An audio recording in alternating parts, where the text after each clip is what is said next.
kasus ini unik sekali ya karena kasus pembunuhan, perkosaan, pokoknya kekejian lah gitu yang berhasil diangkat berdasarkan supernatural experience. Itu one of a kind gitu kan, hampir nggak ada gitu kan. Awareness itu yang diangkat tuh banyak gitu kan. Bahaya dari geng motor, pergaulan, masalah hukum yang nggak pernah maksudnya beres gitu ditegakkan. Film ini emang sebagai pemantik gitu kan. Emang sejak dari awal ya. Sejak dari awal emang kita ya itu ujungnya adalah kita berikan rasa sedih, rasa sakit dari keluarga, dari semuanya. Kalau misalnya kita nggak kasih lihat segitu tersiksanya, segitu sadisnya, segitu menderitanya, efeknya akan beda gitu kan. Penonton keluar tuh nggak akan segeram itu, nggak akan terprovokasi itu untuk mencari kebenaran, untuk mencari justice-nya gitu.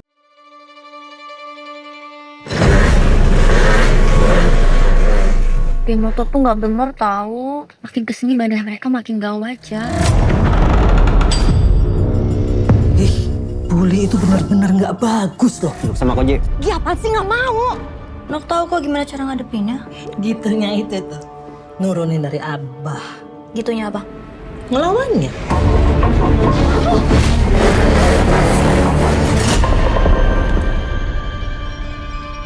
Ada yang belum aku cerita ke Abah soal Vina. Ada luka-luka yang nggak wajar, Pak. Tangannya Vina itu katanya tulangnya keluar. Kesimpulan sementara bahwa kejadian ini adalah kecelakaan tunggal karena tidak melibatkan kendaraan lain.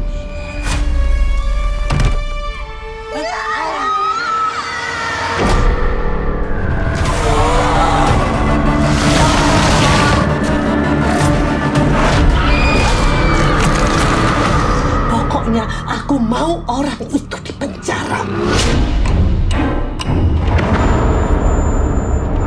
Yang kabur ke Jakarta itu jangan lupa. Itu otaknya itu.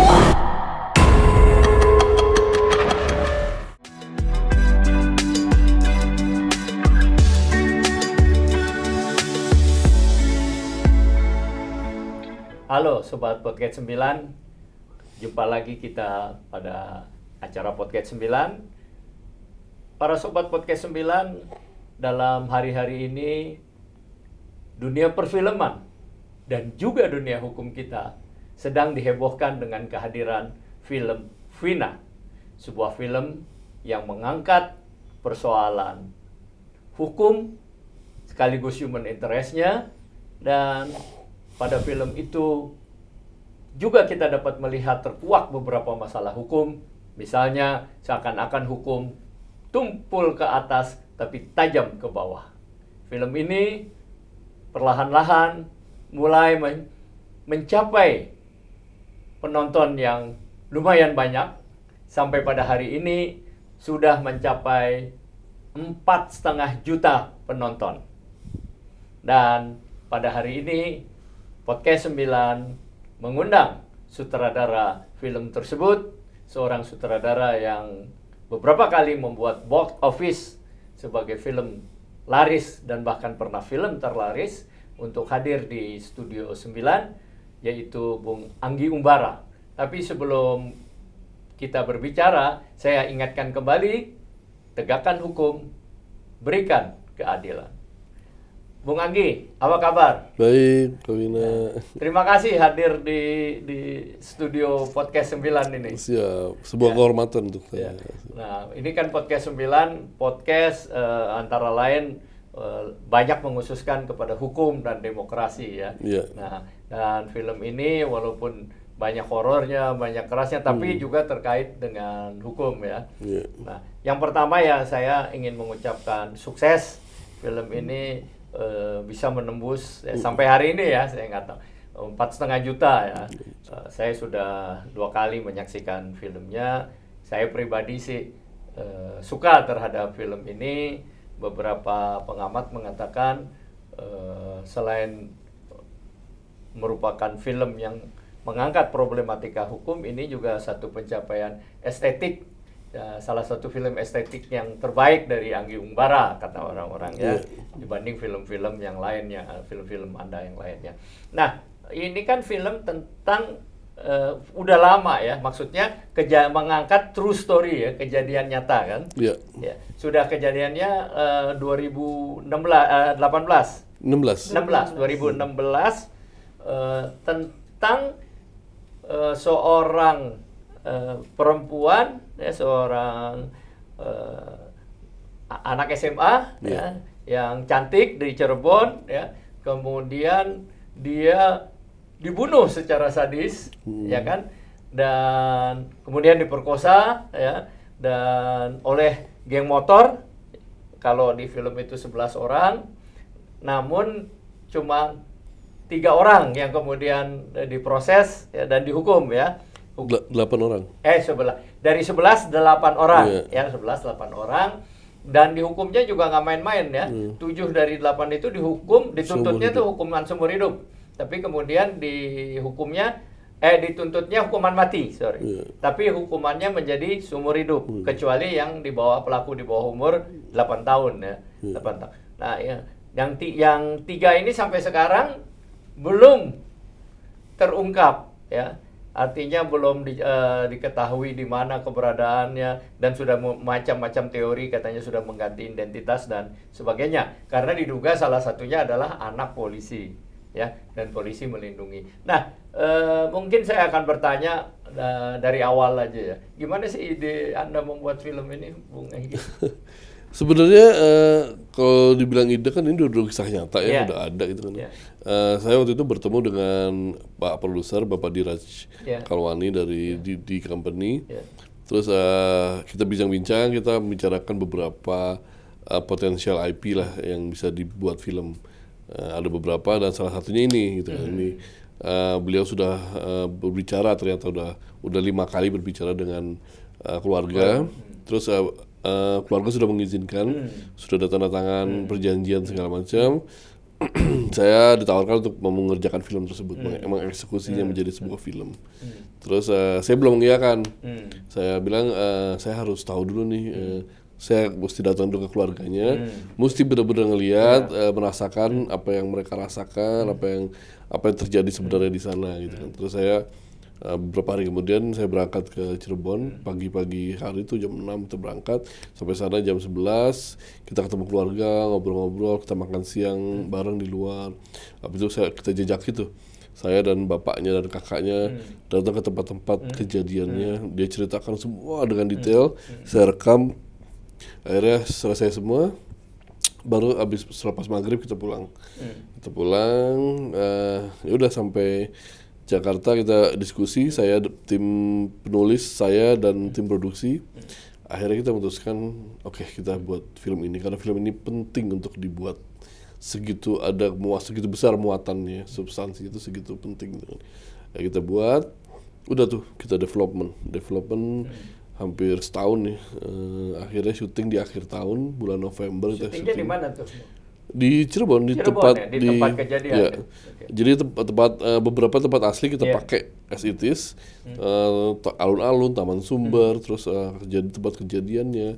Tapi yang sifatnya indoor kita ambil di Jakarta. Terus untuk area yang tempat eksekusi juga kita set up tempat khusus yang nyaman dan bisa lebih terkontrol gitu. Kalau jembatannya itu tempat korban jenazahnya ditaruh, itu aslinya asli di situ. Dia bapak dan abahnya kan, kakeknya menjelaskan di sini posisinya dia, gimana posisinya waktu lagi ditemukan segala macam gitu. Jadi memang benar-benar detail, seakurat mungkin apa yang sesuai dengan apa yang mereka sampaikan pada saya gitu kan. Jadi film ini benar-benar mengambil dari sudut pandang hanya dari keluarga. Jadi apa yang keluarga ketahui berdasarkan semua yang terjadi dari semua aspeknya yang keluarga ketahui. Ya udah, kita mulai syuting bulan November, Desember kita syuting, editing. Akhirnya tadinya mau kita keluarin di Lebaran, tapi ternyata udah terlalu banyak film di Lebaran yang besar-besar. Kita mundur 1 bulan, kita rilis tanggal 8 Mei. Gitu ya. Hari ini hari ke-12 dengan pencapaian di 4,5 juta penonton. Dan alhamdulillah mendapatkan banyak perhatian dari semua sisi gitu kan. Dan ini emang yang diharapkan dari keluarga gitu kan. Bahwa kasus ini diteruskan diusut gitu karena masih ada 3 pelaku utama nih yang belum tertangkap gitu. Nah ini tadi Anda bilang kan sudut pandangnya keluarga ya. Jadi itu netizen yang protes itu sebenarnya nggak beralasan dong, kan sudut pandangnya keluarga ya. Nggak beralasan, nggak ada dasarnya. Nah mungkin dia perlu dipertanyakan juga, mereka udah nonton belum tuh yang protes? Nah kebanyakan emang yang komen, yang menolak dan yang memboikot ya pasti belum nonton. Bahkan kita baru rilis poster teasernya doang aja udah langsung diboikot. Gitu. Jadi mereka udah berspekulasi, wah film ini akan menjadi eksploitasi lah apa segala macam, kekerasan seksual, glorifikasi violence gitu. Itu udah semua udah bermain di kepala mereka, udah membuat asumsi sendiri dan semakin snowball di terutama di X gitu ya. Sudah hujatan-hujatan demi hujatan, emang ujaran kebencian itu menjadi trending kayak di sana. Jadi emang kulturnya seperti itu. Tapi kita nggak mengambil pusing sih, maksudnya apa yang mereka omongkan semua nggak relevan gitu, nggak valid dan nggak ada hubungannya. Jadi kita tetap bikin aja sesuai dengan apa yang kita lakukan, di mana hukum nggak ada yang kita langgar, terus semua etika menurut kami kita sudah jalankan gitu kan, keluarga juga merestui bahkan menaruh harapan pada film ini gitu kan, nggak ada eksploitasi di mana tidak ada satu pihak pun yang dirugikan, kesejahteraan finansial, kompensasi semuanya juga diurus, jadi hopefully sih emang nggak ada masalah gitu. Kalau pun ada masalah, masa bioskop mau menayangkan, masa LSF mau meloloskan gitu, saya ya nggak beralasan sih. Iya kan nggak fair juga ke netizen kan, walaupun netizen itu kan beragam-ragam ya pengetahuannya, strata sosialnya. Nah tapi kan pertama dia belum nonton nggak fair. Ya kecuali dia udah nonton ya, apakah nonton sebelum ditayangkan apa, pokoknya dia nonton. Kedua kan dengan 4,5 juta itu menunjukkan ada dukungan dari penonton dan sudah ada izin dari keluarga ya. Tapi Bung Anggi, apa yang membuat Anda dari Cirebon balik malam kok memutuskan iya nih gue mau film ini? Ya itu saya melihat pertama melihat kasus ini unik sekali ya karena kasus pembunuhan, perkosaan, pokoknya kekejian lah gitu yang berhasil diangkat berdasarkan supernatural experience. Itu one of a kind gitu kan, hampir nggak ada gitu kan. Nah saya menemukan ini menarik sekali gitu kan, sebuah uniqueness lah di dunia yang belum pernah terjadi. Dan yang kedua substansinya itu penting gitu kan. Di situ ada bullying, jadi awareness-nya tuh yang diangkat tuh banyak gitu kan. Bahaya dari geng motor, pergaulan, masalah hukum yang nggak pernah maksudnya beres kita ditegakkan. Dan di situ saya melihat ya ini keluarga belum bisa move on gitu. Maksudnya masih merasakan rasa sakitnya, masih gimana ya? Ini kan pelaku utama nih belum ketangkep nih, jadi emang ada yang kosong gitu di dalam mereka tuh, ada yang mereka menantikan itu bertahun-tahun tuh nggak ada jawabannya gitu. Jadi ada kekosongan di sana yang harus diisi gitu. Dan saya melihat itu penting untuk mereka, penting untuk menjadi pelajaran masyarakat Indonesia dan sebagai sebuah film, sebagai sebuah karya, sebuah film itu kan mempunyai banyak dimensi ya. Itu semuanya mempunyai isi yang cukup kuat untuk diangkat menjadi sebuah film gitu. Katanya waktu Anda jelang syuting tuh banyak juga ancaman, gangguan yang supaya film ini nggak jadi dibuat. Bener nggak tuh? Pas lagi development kita kan emang nggak terlalu mempublikasikan. Coba pas lagi kita syuting mulai itu langsung heboh tuh. Jadi semua media di Cirebon apa semuanya ya tahu kita lagi syuting di sana, heboh gitu kan. Nah di hari ke-5 itu pada saat syuting ya kita didatangi oleh orang-orang yang mengaku polisi tapi nggak berseragam. Terus dia menghentikan syuting gitu kan. Dia bilang ini siapa yang memberikan izin gitu kan. Gitulah. Terus akhirnya ya kita udah izin dari jalanan ke Babinsa apa segala macam, udah lengkap izinnya. Kalau nggak ya kita nggak mungkin syuting selama 5 hari ini gitu kan. mana mereka minta skenario-nya, minta data-datanya, itu sebenarnya nggak bisa, kita nggak bisa kasih karena itu rahasia perusahaan dan nggak ada yang berhak mengambil itu kecuali negara komunis baru bisa seenaknya gitu kan. Kalau di negara komunis kita mesti submit dulu skenario gitu kan, ini kan di sini nggak dan nggak pernah terjadi gitu kan. Akhirnya kita keep semua skenario. Untungnya mas skenario itu kita keep semua secara digital, jadi udah nggak ada lagi yang bertebaran gitu. Jadi digital semua, masih rata-rata juga semua kru pemain udah hafal gitu, jadi udah luar kepala. Terus langsung saya telepon produser di Jakarta kan, Pak ini ada yang mencoba menghentikan syuting, ada yang mengintimidasi. Saya akan kirim langsung, jadi hard disk yang udah kita syuting selama 5 hari, saya suruh langsung berangkatin ke Jakarta. Saya takut terjadi intimidasi fisik, itu keambil. Jadi kita syuting 5 hari itu banyak banget yang diambil, ya, hilang semua bisa jadi gitu kan.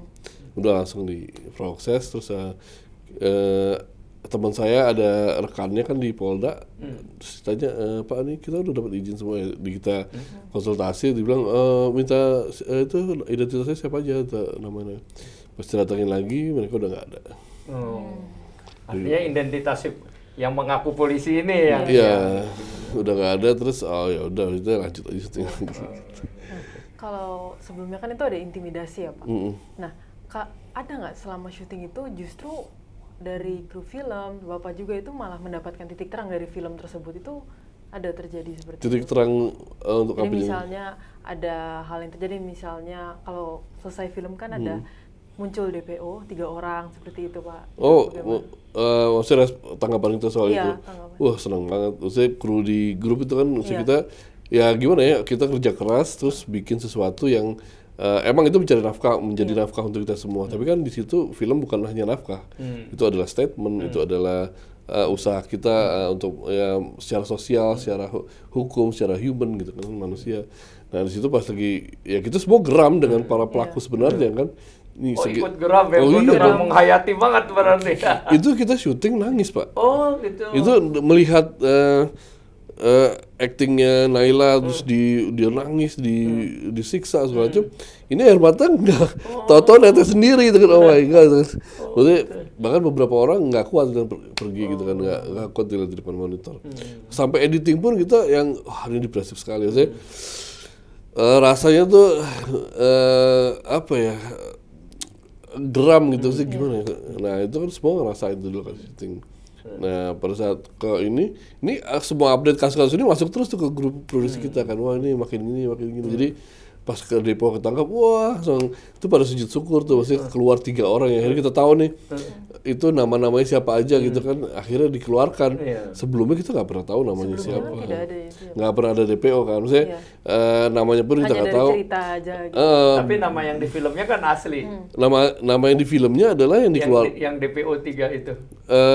Ya DPO itu kita nggak kasih tahu namanya, emang kita nggak tahu. Jadi si yang di nama si Egy itu berdasarkan apa yang dikatakan oleh si arwahnya Linda itu, arwahnya almarhum Vina masuk ke Linda, dia bilang tuh si Egy gitu. Ternyata pas lagi dikeluarkan bener namanya ada si Peggy kan gitu.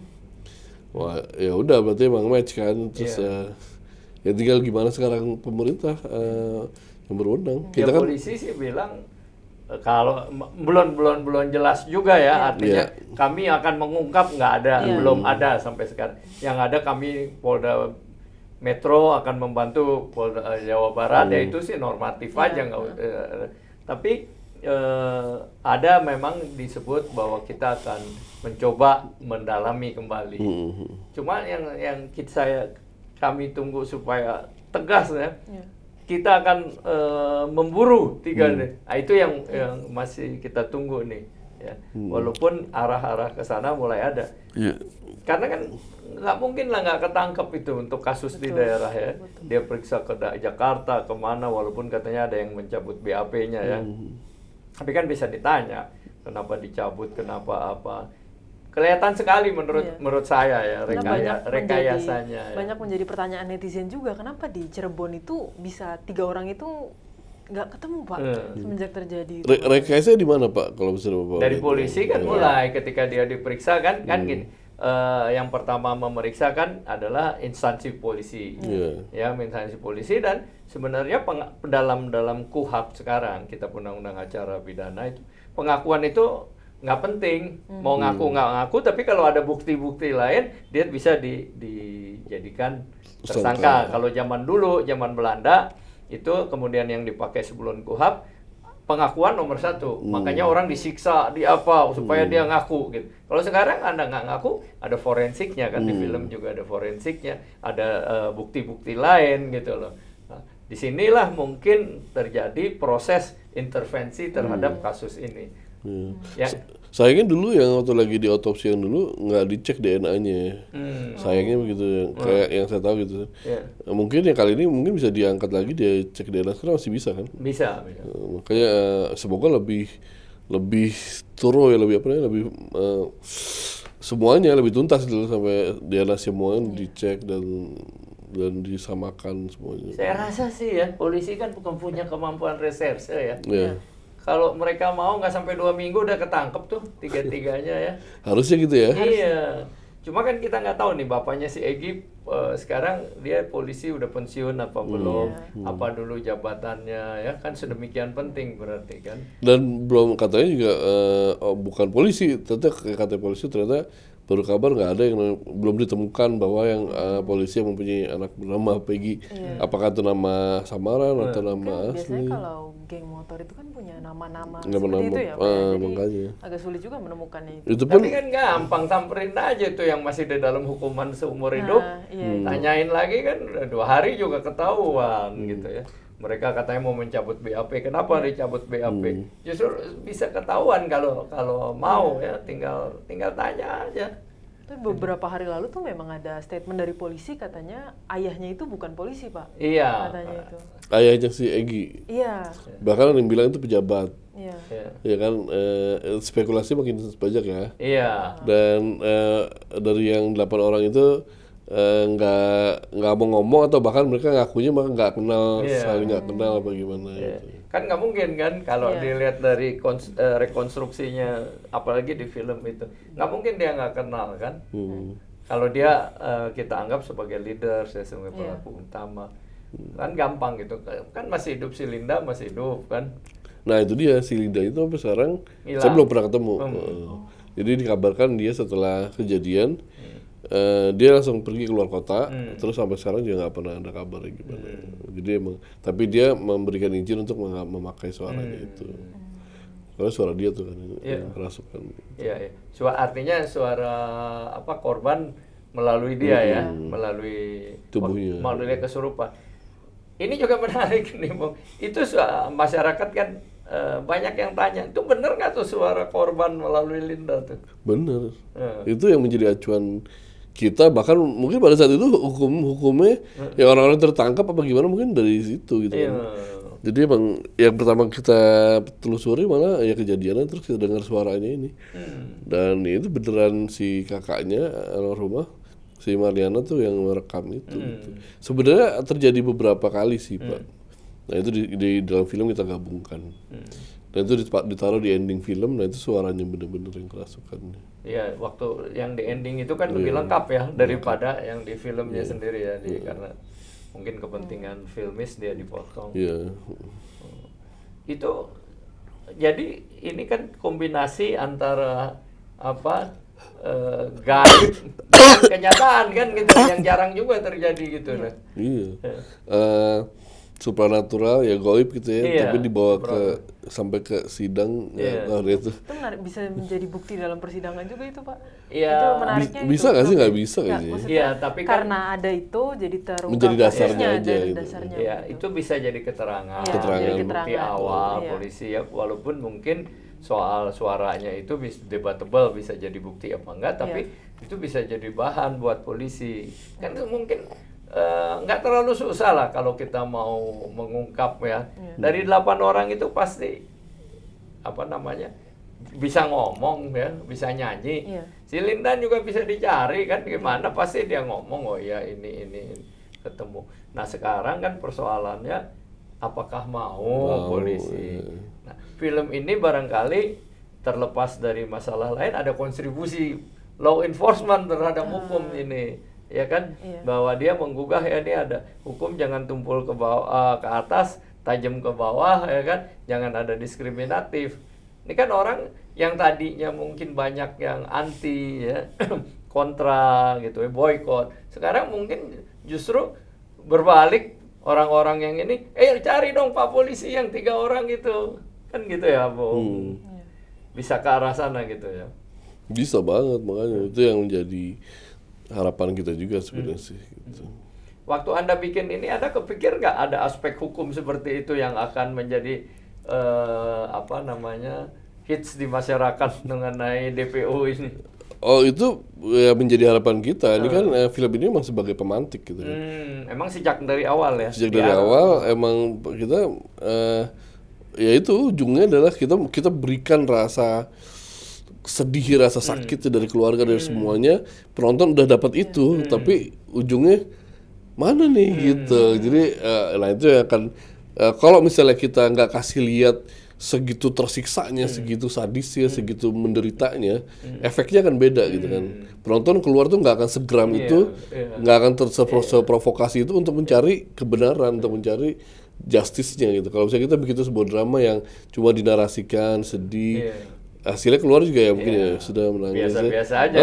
Tapi kita benar-benar harus sekasar itu, segor itu untuk emang itu memprovokasi rasa justice di dalam itu, haus akan keadilan itu harus kita angkat gitu kan. Nah itu yang emang efek yang mau kita kasih pada saat membuat film ini gitu kan.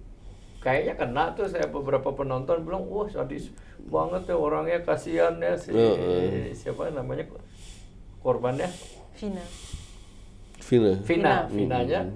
Itu kasihan ya, sadis banget orang diperlakukan, kena gitu ya. Makanya itu kan akan menjadi omongan ke yang lainnya kan, dia akan menceritakan kegelisahan, kegeramannya ke orang lain. Nah, itu kan akan sampai akhirnya terprovok untuk para law enforcement untuk ayo bekerja dong gitu kan. Kelihatannya jadi tidak berhenti film sebagai film ya, dia memberikan sumbangsi, kontribusi juga kepada masyarakat, khususnya penegakan hukum ya. Ya pengennya sih begitu. Alhamdulillah sih udah menjalankan sih sepertinya itu. Dan kayaknya tercapai lah ya.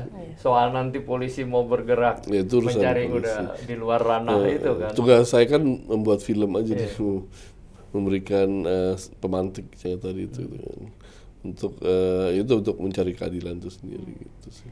Nah ini juga kan Pak, banyak netizen yang geram ya, geram tapi semuanya memang ingin mewujudkan keadilan gitu. Tapi ada yang protes kenapa filmnya tidak dibuat dokumenter gitu. Ini saya mewakili netizen karena banyak sekali yang bertanya gitu. Kenapa Pak? Pertama, kalau saya ditawarkan dokumenter pasti saya tolak karena saya bukan saudara film dokumenter. Saya belum pernah bikin film dokumenter dan di luar keahlian. Yang kedua, yang saya tahu dokumenter itu susah banget bikinnya. Pertama, membutuhkan lebih banyak waktu, lebih banyak modal, lebih banyak akses. Jadi risetnya mendalam. Jadi nggak semua orang tuh bisa mendapatkan akses ke sana. Kita aja yang mau research masalah hukum aja, kita nggak bisa mendapatkan benar-benar data-data dari persidangan, itu nggak bisa gitu. Maksudnya waktu lagi kita mau melebarkan, nggak bisa nih kepentok sana sini, yang keluarga juga nggak tahu gitu. Jadi ya udah kita bermain dari kacamata keluarga aja nih, dari sepatunya apa yang mereka ketahui aja gitu kan. Kebanyakan kalau bikin film dokumenter berapa tahun tuh bisa. Jadi gitu ya Pak, teman aja kemarin bikin film dokumenter tuh yang Excel itu Lola Amaria berapa tahun tuh Pak? 8 tahun apa? 10 tahun. 10 tahun, gila. Maksudnya effortnya akan jauh lebih besar dan Indonesia, sorry to say, bukan penonton film dokumenter. Betul. Market Indonesia tuh masih dokudrama istilahnya.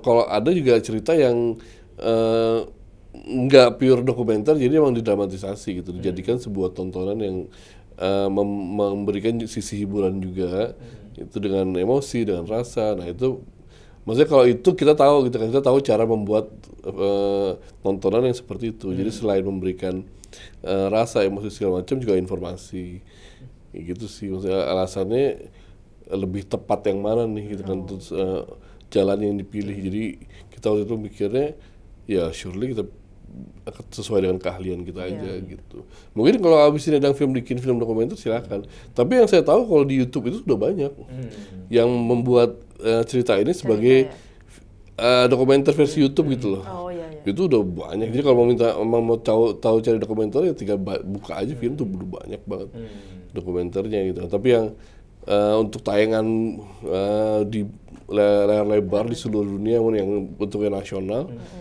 ya belum bisa sih seperti itu gitu. Itulah sangat menjawab netizen yang bertanya. Anda membayangkan nggak bahwa film ini akan banyak penontonnya? Gitu. Saya kaget juga sejujurnya, wow segitunya ya maksudnya. Ya saya pikir emang oke lah ini akan naik, tapi sampai 12 hari 4,5 juta penonton dan makin naik terus penontonnya kan makin banyak maksud saya. Karena ceritanya maksudnya itu sendiri kan semakin berkembang kan, ini kebuka ternyata begini begini. Jadi saya sendiri terus menyimak terus kan, apalagi nih yang baru lagi belum kita tahu gitu. Makanya ya mudah-mudahan sih ya itu tangkap deh atau ya ada kejelasan lah untuk keluarga, terutama untuk para pelaku utamanya itu. Kalau dari segi filmis sih, saya sih suka ya filmnya. Lihat, misalnya salah satu kelemahan film Indonesia kan planning information. Nah, dalam film ini bisa diatasi lah ya. Bisa dari mulai behel ya, mulai rambut, mulai gelang ya. Jadi semua ada terkait. Biasa film Indonesia tuh ada missing link.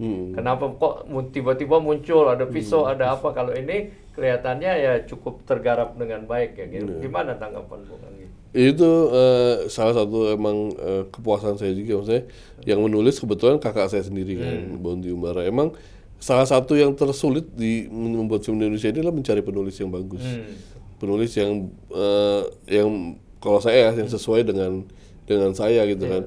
Jadi rata-rata film yang saya saudari harus saya tulis sendiri gitu kan. Itu kan effortnya lebih besar gitu kan. Saya jadi lebih nggak fokus jadinya gitu kan. Tapi dengan dibantu sama kakak saya, dia bisa yang fokus nulis dan saya fokus di production design dan directingnya gitu kan. Jadi pemilihan penulis itu sangat-sangat penting gitu kan. Ini kan Pak Salim Said kan, Profesor Salim Said kan wartawan film, wartawan politik juga, kemarin meninggal. Nah, salah satu yang dia bilang kan persoalan film Indonesia dari dulu, dan kalau saya dengar dari Bung Anggi sampai sekarang itu persoalan skenario ya, seperti penulis yang bagus gitu. Nah, kalau saya lihat sih ini cukup rapi ya, cukup rapi. Tadi planning informationnya, peralihannya lumayan. Bahkan kalau saya lihat kamera, sinematografinya juga oke lah. Detail sih. Ya, termasuk sinkronisasi suara gitu kan, bisa bagus kalau menurut saya ya. Jadi selain mungkin penontonnya banyak ya syukurlah alhamdulillah. Dari segi filmis juga ini film bagus gitu loh. Gimana menurut Bung Ari? Sebagai sutradaranya tentu. Kalau saya sih cukup happy sih dengan hasilnya, cukup bahagia. Ya maksudnya habis itu diserahkan ke penonton yang menilai. Ada juga yang bilang itu film sampah juga ada sih Pak. Maksudnya yang mereview, wah film sampah nih ya. Maksudnya emang menilainya dari kacamata kebencian sih pastinya gitu kan. Karena dia sebelum menilai dia udah melihat sosok dan ada sentimen personal mungkin gitu kan. Jadi pastinya bias gitu kan. Ya itu pasti ada lah yang menilai dengan seperti itu, atau yang mencoba membandingkan dengan film-film Hollywood atau segala macam yang lainnya. Itu sebenarnya kenapa nggak bisa dibandingkan juga kan, setiap film pasti berbeda isinya, semuanya, penontonnya juga, marketnya juga pasti berbeda gitu kan. Jadi ya udah saya sih sudah bikin, saya sih udah lempar aja.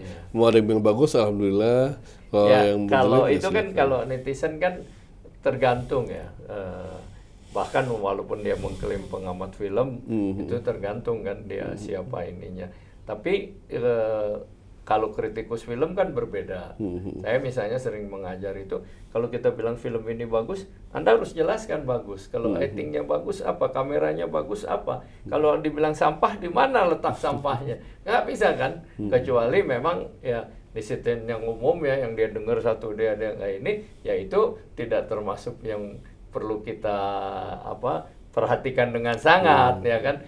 kecuali dia bilang ini sampahnya kenapa? Kalau ini sampah juga dengan bagus kenapa gitu kan? Tapi gitu itu kan? saya rasa itu emang cuma untuk memenuhi ya marketnya mereka aja, which is marketnya adalah orang-orang yang emang haters, emang cynical, sentimen, ya itu yang suka bermain di sana, bergelut dengan kata-kata. Maksudnya sentimen ke Bung Anggi? Oh iya, ke siapapun Pak disentimenin, mungkin ke saya, ke produsernya atau ke siapa gitu. Ya nggak tahu juga, mungkin emang mereka membutuhkan sosok untuk diomongin, untuk dibenci aja gitu kan. Tapi mereka udah nonton belum tuh pertanyaannya? Kalau nggak nonton kan? Ada yang udah nonton, ada yang belum, nggak tahu juga sih. Tapi ya itulah, nggak perlu digubris juga sih. Maksudnya pasti ada, dan ya kayak dulu kan zaman Cinta Rasul kan ada keledai, ada orang mau dinaikin salah, mau dibawa salah. Maksudnya, apa aja menurut mereka pasti salah gitu. Jadi tergantung benar-benar orang yang melihatnya seperti apa gitu. Tapi kalau mereka mengklasifikasikan kritik film, pengamat film harus ada standar. Oh iya, kalau yang kritikus film beneran pasti objektif gitu ya. Tapi kalau yang hanya mencari AdSense untuk marketnya supaya di likes dan makin banyak viewernya ya beda lagi gitu. Malah kan salah satu yang menjadi banyak sorotan katakan sadismenya kan, dianggap lu kok Anggi ini sadis banget nih film ya. Ada pengamat juga ngatain ini sadis banget nih film. Tapi saya bisa membela diri walaupun mungkin berbeda. Dan saya bilang ya satu ini kan ingin memperlihatkan bagaimana kejamnya si pelaku itu ya begitu. Yang kedua adalah penderitaan si Vina. Ya. Kita aja yang nonton merasa sadis apalagi dia gitu kan. Itu tafsir filmnya. Jadi ya menjadi sesuatu ya dalam konteks ini kontekstual lah ya, bisa dipahami. Karena efeknya kan berbeda kalau nggak dibikin sesadis itu, pasti efeknya kan berbeda. Itu nonton keluar nggak akan segeram itu. Iya. Jadi ada efek yang ingin dicapainya coba. Itu yang ketiga yang secara film tercapai kan. Yang orang bilang, sadis banget nih, ini kasihan banget sih film. Kalau cuma dipukul tank gitu kan enggak. Iya, kalau cuma gini tapi itu cuma siluet doang. Ya mungkin kalau tidak sesadis itu orang-orang nggak berusaha mencari keadilannya itu, Mas. Effortnya pasti beda gitu. Hanya lewat aja. Karena begitu sadis nih perlu dicari nih DPO nih. Di luar persoalan hukum sebenarnya aneh. Kalau tidak ketangkep, tidak bisa itu oleh polisi itu bukan rada aneh, sangat aneh gitu. Dengan kemampuan kepolisian Indonesia punya serse untuk menangkap. Nah memang ada film ini mudah-mudahan mendorong supaya lebih ditangani dengan sebenarnya, ya kan? Betul. Dulu kan ada Sum Kuning, inget nggak, Mas? Sum Kuning juga gitu kan? Perawan desa. Iya, perawan desa. Dan itu diperkosa terus itu sadis kan. Ya, walaupun waktu itu masih militer yang ini ya. Sekarang ini kan unsur penegak hukumnya lebih dominan polisi kan. Dan film itu dengan sesadis itu, dengan se-eksplisit itu menang 3 Piala Citra. Yati Surahman. Sempurning kan. Terus penulis terbaik Putu Wijaya, sutradara terbaik. Ya kalau festivalnya atau lombanya itu objektif ya ini juga bisa menang juga, kecuali ada sentimen jurinya bukan teman gua, kalau itu ya kita bicara lain gitu loh. Nah kalau dari segi filmis, konsep apa yang Anda pakai Bung Anggi untuk menggarap film ini? Dari segi filmis ya sebenarnya yang diambil adalah crime investigation. Jadi emang investigasi. Jadi dari awal kita build sesuatu terjadi, udah ada setting insidennya di depan, terus baru journey-nya kita ambil, kita tabirnya, kita buka pelan sampai akhirnya ke klimaks di golden scene gitu. Gitu sih, dengan konsep plot yang maju mundur kan. Maju mundur. Jadi non-linear konsepnya. Nah, ini kan di kalangan film ada rame juga diskusi. Ini genrenya apa nih film nih gitu kan? Apa nih sebenarnya?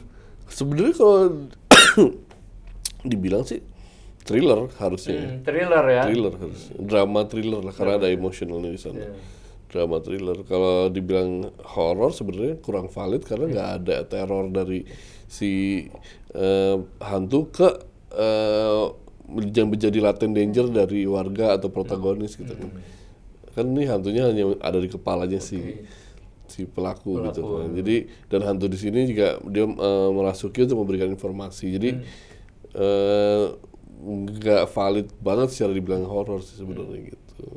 Kalau menurut saya, tapi kan ya atau di sini ya klasifikasi kalau saya ada hantu ya pasti horor gitu. Ya itu yang jadi orang-orang banyak yang bilang film ini nggak bagus karena horor tapi nggak serem. Padahal sebenarnya bukan horor ya Pak. Ya kayak agak lain aja dibilang komedi horor gitu. Ya di sini gitu sih mestinya.